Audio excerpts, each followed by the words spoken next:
So మూడోది కాంగ్రెస్ 13 స్థానాల్లో అభ్యర్థులను ప్రకటించింది. బీజేపీ అండ్ బీఆర్ఎస్ 17 స్థానాల్లో. బీఆర్ఎస్ ఇంకా హైదరాబాద్ కూడా అయిపోయింది. సో వాళ్ళు 17 స్థానాలకు అభ్యర్థులను ప్రకటించారు. సో వీళ్ళు ఇంకా 4 పెండింగ్లో ఉన్నాయి. ఈ టికెట్ల కేటాయింపు అంశం ఎట్లా మీకు కనబడుతున్నది? మాలాంటి వాళ్ళం మేము మాట్లాడుతున్నాం, బీసీలకి స్థానం ఏది, ఎక్కడ మీరు టికెట్లు ఇస్తున్నారు అని ముఖ్యంగా కాంగ్రెస్ని అడుగుతా ఉన్నాం మనం. ఈనాడు ఎందుకంటే వాళ్ళు కులగణన అంటున్నారు, తీర్మానం చేసినారు. సో ఇంత పెద్ద ఇది కాబట్టి ఒక బాధాకరమైన విషయం ఏంటంటే ఎంతైతే పార్టీకి సంబంధించినటువంటి కేంద్ర నాయకత్వం సోషల్ జస్టిస్ గురించి మాట్లాడుతున్నాం. మీరు మల్లికార్జున్ ఖర్గే గారు మా పార్టీ అధ్యక్షుడు మాట్లాడే విధానాన్ని కానీ, రాహుల్ గాంధీ గారు మాట్లాడే విధానాన్ని కానీ, లేకపోతే ప్రియాంక గాంధీ గారు సోషల్ జస్టిస్ గురించి మాట్లాడుతున్న విధానాన్ని కానీ మీరు అబ్జర్వ్ చేస్తే, ఇక్కడికి వచ్చేటప్పటికి మన రాష్ట్రానికి వచ్చేటప్పటికి మేము 10 ఏళ్ళు బయట ఉన్నాం, అధికారంలో లేము, ఇప్పుడు మా వాళ్ళకి మేము అన్నీ చేసుకోవాలా అనేటువంటి ఒక ప్రక్రియ స్టార్ట్ అయింది.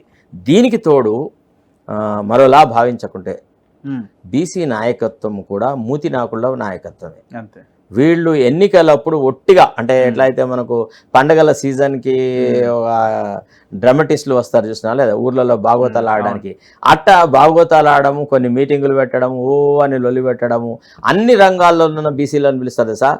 బీసీ జర్నలిస్టులు ఇస్తారు, బీసీ డాక్టర్లు ఇస్తారు, బీసీ లాయర్లను ఇస్తారు, అందరు కలిసి పెద్ద మీటింగ్ పెట్టుకుంటారు, ఓ పెద్ద ఆర్భాటం చేస్తారు. కథం వాళ్ళలో ఒకళ్ళిద్దరు కీలకమైన వ్యక్తులకి అదో ఇదో ఇంత ఓ చేప ముక్కను ఒక ఎర్ర ముక్కను వారేసేటప్పటికి వాళ్ళిద్దరు అట్రాక్ట్ అవుతారు, మిగతా ఉద్యమం అంతా నాశనం అవుతుంది. నేను అనేది ఏంటంటే బీసీ నాయకత్వానికి ఇదొక నిరంతరమైన కృషిలాగా చేయండి. ఎన్నికల అప్పుడే కాదు, కనీసం ఇప్పుడు ఎమ్మెల్యే ఎన్నికల తర్వాత రాష్ట్రంలో పార్టీ మారింది. ఆ పార్టీ మీద మీరు ఏదన్నా నిజంగా ప్రెషర్ పెట్టగలిగితే, పెట్టాలి కదా, పెడితే ఇవాళ ఎంపీ టికెట్లకు మీకు ఇంత కష్టం జరగకపోతుంది. అయితే ఎవరైతే ఓకల్ గా ఉంటారో ఒకళ్ళిద్దరికి మంత్రి పదవులు ఇచ్చినారు. మంత్రి పదవులు ఇస్తే వాళ్ళు ఏం చేసినారు? వాళ్ళ బీసీ నాయకత్వం గురించి మాట్లాడుతులేరు. మళ్ళీ మా వాళ్ళకి ఏదన్నా టికెట్ ఇస్తారా, మేం చెప్పిన వాళ్ళకు కార్పొరేషన్లు ఇస్తారా, మేం చెప్పిన వాళ్ళకి ఆ పదవి ఇస్తారా, ఈ పదవి ఇస్తారని బార్గెనింగ్ స్టార్ట్ చేసినారు. తర్వాత తప్ప కమ్యూనిటీ తరఫున మాట్లాడలేదు.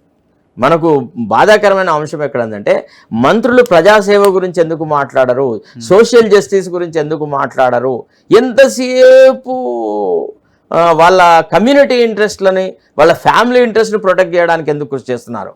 దీన్ని ప్రజలు ఎట్లా హర్షిస్తారు? ఇప్పుడు టికెట్లు ఎట్లా మీరు విశ్లేషిస్తారు? ఇప్పుడు నిన్న కూడా ఒక 4 టికెట్లు అనౌన్స్ చేసినారు. నేను చెప్తున్నాను కదా, అల్టిమేట్లీ ఏదన్నా టికెట్ అసలు ఇవ్వరు. ఒకవేళ ఇస్తే మీరు చెప్తున్న మాటతో నేను 100% ఎక్కువ వస్తున్నాను. మీరు ఈరోజు అన్నారు కదా ఓడిపోయే టికెట్లే బీసీలకు ఇస్తారని, అట్టనే జరుగుతుంది. విన్నారా లేదా? అసంబద్ధమైంది ఏదైతే, అంటే ఇప్పుడు ఎట్లా అంటే, మీకు చిన్నప్పుడు మనకు ఒక కథ ఉండదు తెలుసా, కొంగ నక్క కథ. అంటే గుంట నక్క ఏం చేస్తుంది అంటే, కొంగను అవమానపరచాలన్న ఉద్దేశంతో పాయసం తయారు చేసేసి ఒక పళ్ళెరంలో వస్తుంది. బొడుగుగా ముక్కున్నటువంటి కొంగ పళ్ళెరంలో ఉన్న పాయసం తాగలేదు కదా, ఇది అట్లాంటి ప్రక్రియ అనమాట. ఇప్పుడు ఒక గుంట నక్క ఈ బీసీలు అనేటువంటి కొంగని అవమానపరచడానికని ఎక్కడైతే వాళ్ళు గెలవలేరో అట్లాంటి స్థానాలను వాళ్ళకిచ్చి, లేదా వాళ్ళను ఓడగొట్టి, మీ వల్ల కాదు, ఈ ఎన్నికల చదరంగానికి మీరు సరిపోరు, మీరు ఏమైనా నామినేటెడ్ పోస్టులు ఇస్తాము, మీకు ఏమైనా బేకరీ బిస్కెట్లు ఇస్తాము, మీరు నమలలేరు, మీ దవడలు గట్టిగా లేవు అని చెప్పడానికి, మీలో ఐక్యత లేదనేది కూడా నిరూపిస్తారు. బీసీ సంఘాలలో కానీ 3-4 టికెట్లు ఇచ్చినట్టున్నారు. సురేష్ షెట్కార్ జహీరాబాద్ ఒకటి, అంత నామినల్, మధు మెదక్ ఒకటి, మల్లన్నకి ఏదో కరీంనగర్ అంటున్నారు. సార్ ఇంకో విషయం, నాగేందర్ కి ఇక్కడ ఇంకొక ఘోరం విషయం ఏంటంటే, ఈ ఇచ్చిన 3-4 టికెట్లు కూడా వలసవాదులకే ఇచ్చినారు. వేరే పార్టీలలోంచి కాంగ్రెస్ లో వాళ్ళకి వచ్చిన వాళ్ళకే ఇచ్చినారు. కాంగ్రెస్ లో నిజంగా అప్పటి నుంచి కొట్లాడుతున్న బీసీలకి కానీ ఇంతే సంగతి. అంటే ఇది ఎట్లుందంటే, ఇంట్లో పోరని ఆకలికి చంపి పరాయి పోరానికి చాక్లెట్ ఇచ్చి ఫోటోలు దిగుతారనమాట. అరే ఇక చూడు, మేమంతా సమానత్వం, అది మాకు ఇతరుల మీద ఎంత ప్రేమ ఉంది. ఇంట్లో సంగతి అడుగుతాన్రీ, ఇంట్లో ఏం చేస్తున్నావు, నీ పార్టీలో నువ్వెట్లా అసంతృప్తిని పూర్తిగా నోరు మోయిస్తున్నావు, మాట్లాడనిస్తూలేవు, వాళ్ళని ఎట్టా బెదిరిస్తున్నావు, ఏ రకంగా నువ్వు క్రమశిక్షణా చర్యలు అనే దాని పేరు మీద వాళ్ళ నోరు మోయిస్తున్నావు అనే సంగతి మనం ప్రశ్నించాలి కదా. ఈనాడు ఎవరు ప్రశ్నిస్తారా ఇదని? అంటే నిజాయితీగా ఎవడైనా పార్టీకి సేవ చేయడం తప్ప? అంటే నువ్వు లాస్ట్ మినిట్ లోపల పార్టీ మారుస్తేనే గుర్తింపు గౌరవం ఉంటుందా? చెప్పండి ఒక మాట. ఇదే రాజకీయ పార్టీకి మంచిది కాదు. ఈ పార్టీ ఫిరాయింపులు అనేది ఒక దేశ రాజకీయాలను సర్వనాశనం చేస్తుందనే కదా నీకు 1985లో యాంటీ డిఫెక్షన్ బిల్ తెచ్చింది. అవును 10th షెడ్యూల్లో రాజీవ్ గాంధీ గారు ఎప్పుడైతే పెట్టినారో ఈ 52nd అమెండ్మెంట్ ద్వారా అప్పటి మంత్రులు అప్పటి పార్లమెంటరీ డిబేట్స్ కనుక మనం గమనిస్తే వాళ్ళు అన్నారు అప్పటికి ఈ అయారాం గయారాం పరిస్థితి ఉండేది. అంటే ఒక 33 మంది ఎమ్మెల్యేలతోని భజన్ లాల్ అనేవాడు మొత్తం కంప్లీట్గా పార్టీ మార్చేసేసి వాడు ముఖ్యమంత్రి అయినాడు. అంటే మూకుమ్మడిగా పార్టీలు మార్చేటువంటి ప్రక్రియ అప్పుడే స్టార్ట్ అవుతే అది ఒక రకంగా ప్రజాస్వామ్య స్ఫూర్తికి విరుద్ధం అని అంటే యాంటీ డిఫెక్షన్ లా తీసుకొచ్చినాం. దరిద్రం ఏంటంటే ఏ పార్టీ అయితే ఫిరాయింపులను నిరోధిస్తూ చట్టం తీసుకొచ్చిందో ఆ పార్టీయే ఈనాడు ఫిరాయింపులను ఎంకరేజ్ చేస్తూ ఫిరాయింపుదారులకే పెద్దపీట వేస్తూ అగ్రతాంబూలం ఇస్తూ ఇతరులకి తన పార్టీలో ఉన్నటువంటి సొంత బిడ్డలని కన్న పిల్లల పట్ల వివక్ష చూపిస్తుండడం చాలా బాధాకరమైన విషయం. నేను అక్కడ ఐఎమ్ అగస్టెడ్. ఇక్కడ ఏ పార్టీని విమర్శించడం కాదు, ఎవరి పట్ల బాధ పెట్టడం మన ఉద్దేశం కాదు. ఫిరాయింపులు అనేది ఒక రాజకీయ సంస్కృతికి చీడపురుగు లాంటిది.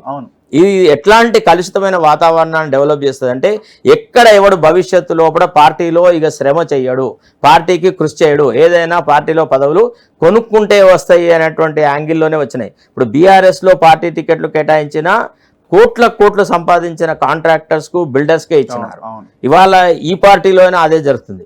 సామాన్యుడికి ఎవడండి ఎంతసేపు ఏదో మందుల సామ్యాలు ఎగ్జాంపుల్ చూపెట్టేసేసి బీదలనంతా ఉద్ధరిస్తున్నామని చెప్తే అది రిజర్వ్డ్ కాన్స్టిట్యున్సీ అంతే కదా, తప్పదు కదా. ఇప్పుడు రిజర్వ్డ్ కాన్స్టిట్యున్సీలోకి ఇచ్చినారు టికెట్లు, మరి ఎవరికి ఇచ్చినారు? ఎవరెంత ఆర్థిక స్థితిగతులలో ఉన్న వాళ్ళకి ఇస్తున్నారు? ఆ బీసీలలో కానీ ఆ ఎస్సీలలో కానీ. అంటే మినిమం ఒక 500 కోట్లు స్థాయి లేకపోతే you are not fit for contesting in elections. ఇప్పుడు మల్లన్నకు కూడా అదే చెప్తారు చూడండి మీరు, నేను మీకు భవిష్యత్తు చెప్తున్నాను. మల్లన్నకు 90% ఇవ్వరు, ఒకవేళ ఇస్తే ఓడిపోయే టికెట్ ఇస్తారు 2, ఓడతారు 3. తర్వాత ఏం చెప్తారంటే నీ అంత ఒరుడే, నీకు అసలు ప్రజలలో మద్దతే లేదు, నువ్వు మాట్లాడేదంతా కేవలం కెమెరాకే మాట్లాడుతుంది తప్ప నీకు ప్రజలలో మద్దతు లేదా, నీకు చూడు నీకు మొన్న టికెట్ చేస్తారు. ఇప్పుడు కూర్చోబెడతారు. రాజశేఖర రెడ్డి ఈటెల రాజేంద్ర నీకు ఎన్ని టికెట్లు ఇస్తే ఎంతమంది గెలిచారయ్యా మీ టీఆర్ఎస్ తరఫున అని అనలేదు. అంటే అటాక్ చేసేటప్పుడు బీసీలను అటాక్ చేయడానికి చాలా గొప్ప భాషను వాడతారు. అంటే ఇక ఆ భాష అనన్య సామాన్యమైన భాష మాట్లాడేసేసి మీరు ఉత్తి ఎదవలు, మీరు బట్టలు పిండడానికే పనికొస్తారు, మీరు గిన్నెలు కడగడానికే పనికొస్తారు, మీరు మా బాత్రూమ్లను బెడ్రూమ్లను సెట్ చేయడానికే పనికొస్తారు, మీరు పని వాళ్లే, మీరు పరిపాలనకు పనికిరారు అని చెప్పడమే మూల ఉద్దేశంగా ఉంటుంది. ఇది చాలా బాధాకరమైన విషయం. ఇవాళ బీసీలు ఆలోచించాలి. 70% 60% ఉన్నటువంటి బీసీలు ఈ 3-4% ఉన్న వాళ్ళకి ఎందుకు మద్దతు ఇస్తారండి? ఆలోచించాలి కదా. పార్టీలకు అతీతంగా బీసీ నాయకత్వం బలపడడానికి ఓట్లు వేయండి ఒకసారి. ఈనాడు బీసీ ఎలక్టరేట్ వేసి చూపెట్టండి, పరిపాలనలో మాకు రావాల్సిన న్యాయమైన భాగం ఇది, మాకు రాజ్యాంగపరమైన హక్కు, మా బలాన్ని మీరు ఎట్లా తక్కువగా అంచనా వేస్తారని ఒక ప్రశ్న వేస్తారా? అందుకు బీసీ నాయకత్వం కృషి చేస్తుందా? చెయ్యరు. ఈ అవకాశవాద రాజకీయాలు చేస్తున్నారండి. అంతే. తర్వాత ఒక పదవిలో ఒక్కడే మొత్తం జీవితాంతం ఉంటాడండి. బీసీ లీడర్షిప్ కూడా ఫలానోడు బీసీ నాయకుడు అని డిసైడ్ చేస్తే వాడిగా రాజకీయాలలో బీసీ నాయకత్వపు రాజకీయాలు మొదలెట్టినప్పటి నుంచి సచ్చే వరకు వాడే లీడర్ ఉంటాడు.